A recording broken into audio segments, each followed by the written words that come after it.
यथाग्नेर्दाहिका शक्ति रामकृष्णे स्थिता हि या सर्वविद्यास्वरूपां तां शारदां प्रणमाम्यहम्।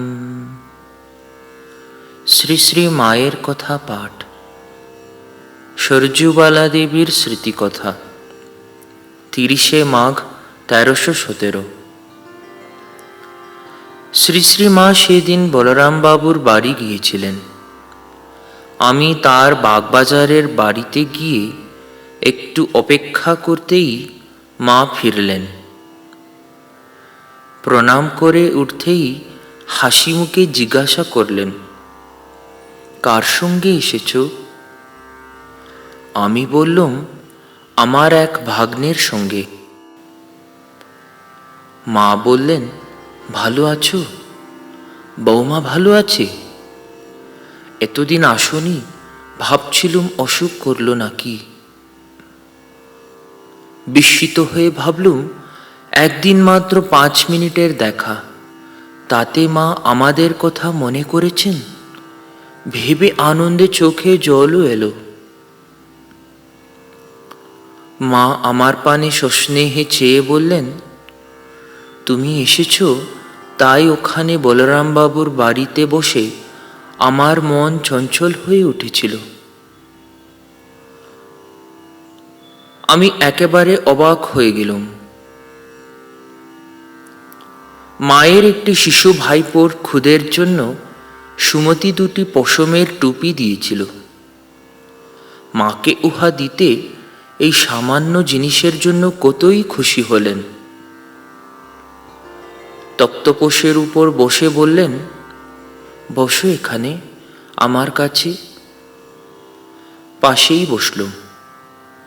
মা আদর করে বললেন, তোমাকে যেন মা আরো কত দেখেছি, যেন কত দিনের জানাশোনা। আমি বললাম, কি জানি মা, একদিন তো কেবল 5 মিনিটের জন্য এসেছিল। মা হাসতে লাগলেন ও আমাদের 2 বোনের অনুরাগ ভক্তির অনেক প্রশংসা করলেন। আমরা কিন্তু ওই সকল কথার কতদূর যোগ্য তা জানি না। ক্রমে ক্রমে অনেক স্ত্রী ভক্ত আসতে লাগলেন। ভক্তি বিগলিত চিত্তে সকলেই মায়ের হাসি মাখা স্নেহভরা মুখখানির পানে একদৃষ্টে চেয়ে আছেন। ওরূপ দৃশ্য আমি আর কখনো দেখিনি। মুগ্ধ হয়ে তাই দেখছি, এমন সময় বাসায় ফিরবার তাগিদ এলো, গাড়ি এসেছে। মা তখন উঠে প্রসাদ দিয়ে খাও খাও করে একেবারে মুখের কাছে ধরলেন। অত লোকের মধ্যে একলা অমন করে খেতে আমার লজ্জা হচ্ছে দেখে বললেন, লজ্জা কি, নাও। তখন হাত পেতে নিলুম।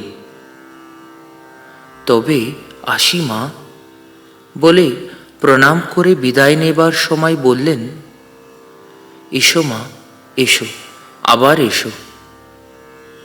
একলা নেমে যেতে পারবে তো? আমি আসব।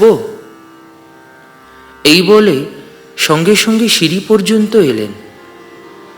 তখন আমি বললুম, আমি যেতে পারবো মা, আপনি আর আসবেন না। মা তাই শুনে বললেন, আচ্ছা, একদিন সকালে এসো। পরিপূর্ণ প্রাণে ফিরলুম। ভাবলুম, এ কি অদ্ভুত স্নেহ। জয় মা, জয় জগজ্জননী মা। ওম শান্তি শান্তি শান্তি। হরি ওম তৎসৎ। শ্রীরামকৃষ্ণার্পণমস্তু।